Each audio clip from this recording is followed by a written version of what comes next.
திருமா சிந்தனைக்கு எதிர்ப்பு. தூய்மை பணியாளர்களுக்கு பணி நிரந்தரம் கூடாதா? தூய்மை பணியாளர்களை பணி நிரந்தரம் செய்யக்கூடாது என மாற்று பார்வையில் விடுதலை சிறுத்தைகள் கட்சியின் தலைவர் திருமாவளவன் பேசியுள்ளது பல்வேறு தரப்பிலும் கடும் விமர்சனங்களை சந்தித்து வருகிறது. தனியார் மய எதிர்ப்பு, பணி நிரந்தரம் உள்ளிட்ட பல கோரிக்கைகளை வலியுறுத்தி சென்னை ரிப்பன் மாளிகை முன்பு 13 நாட்கள் போராடிய தூய்மை பணியாளர்களை சமீபத்தில் அதிரடியாக நள்ளிரவில் கைது செய்தது காவல்துறை. உயர்நீதிமன்ற உத்தரவின் அடிப்படையிலான இந்த நடவடிக்கைக்கு பல்வேறு தரப்பிலும் கடுமையான கண்டனங்கள் எழுந்துள்ளன. சமூக நீதி அரசு என சொல்லிக்கொள்ளும் தமிழக அரசு இப்படித்தான் நடந்து கொள்ளுமா என்று எதிர்க்கட்சிகள் கேள்வி எழுப்பினர். எதிர்க்கட்சிகள் மட்டுமின்றி திமுக கூட்டணியில் உள்ள கட்சிகள் கூட இந்த கைது நடவடிக்கையை கடுமையாக சாடியுள்ளன.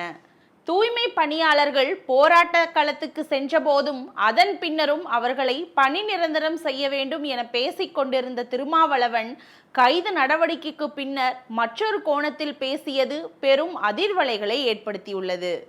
தனது பிறந்தநாள் விழா நிகழ்ச்சியில் பேசிய திருமாவளவன், குப்பை அள்ளுகிறவர்களை பணி நிரந்தரம் செய்து அந்த தொழிலையே நீங்கள் செய்து கொண்டிருங்கள் என்று சொல்வது எந்த வகையிலும் ஏற்புடையதல்ல. சாக்கடையை சுத்தம் செய்கிறவனே சாக்கடையை சுத்தம் செய்யட்டும் என்கின்ற கருத்துக்கு இது வலு சேர்ப்பதாக இருக்கிறது.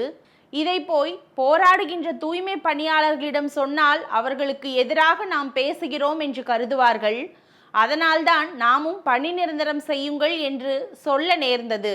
அவர்களை பணி நிரந்தரம் செய்யக்கூடாது என்று சொல்வதுதான் சரியான கருத்து. குப்பை அள்ளுபவர்களின் பிள்ளைகள்தான் குப்பையை அள்ள வேண்டுமா என தெரிவித்து பரபரப்பை ஏற்படுத்தினார். ஒவ்வொரு துறையிலும் பணி நிரந்தர கோரிக்கைகள் உள்ளன. பல ஆண்டுகளாக பணிபுரிபவர்களுக்கு முறையான ஊதியம், காப்பீடு, பணி பாதுகாப்பு, ஓய்வூதியம் போன்ற பலன்களுக்காகவே அவர்கள் இந்த கோரிக்கையை முன்வைக்கின்றன. தூய்மை பணியாளர்கள் பணி நிரந்தரம் செய்யப்பட்டால் அவர்களுக்கு நல்ல ஊதியம் கிடைக்கும். இதன் மூலமாக அவர்களின் அடுத்த தலைமுறை கல்வி கற்று நல்ல நிலையை அடையும்.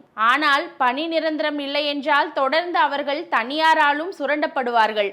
அவர்களின் வாழ்க்கை தரம் இன்னும் மோசமடையும். எனவே திருமாவளவனின் கருத்து தவறானது என்ற விமர்சனங்களும் எழுந்துள்ளன.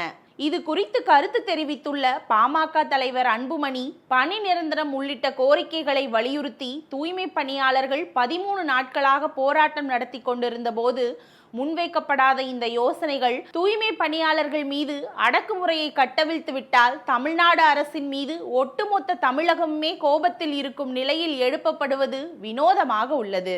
மக்களின் கோபத்திலிருந்து அரசை காப்பாற்றுவதற்காக இந்த யோசனைகள் முன்வைக்கப்படுகின்றனவோ என்ற ஐயம் எழுவதை தவிர்க்க முடியவில்லை. தூய்மை பணியாளர்களின் வாழ்வாதாரத்துக்கான மாற்று வழிகள் பற்றி எதுவும் பேசாமல் தூய்மை பணியாளர்களுக்கு பணி நிலைப்பு வழங்கக்கூடாது என்று மட்டும் வலியுறுத்துவது அவர்களுக்கு இழைக்கப்படும் அநீதி.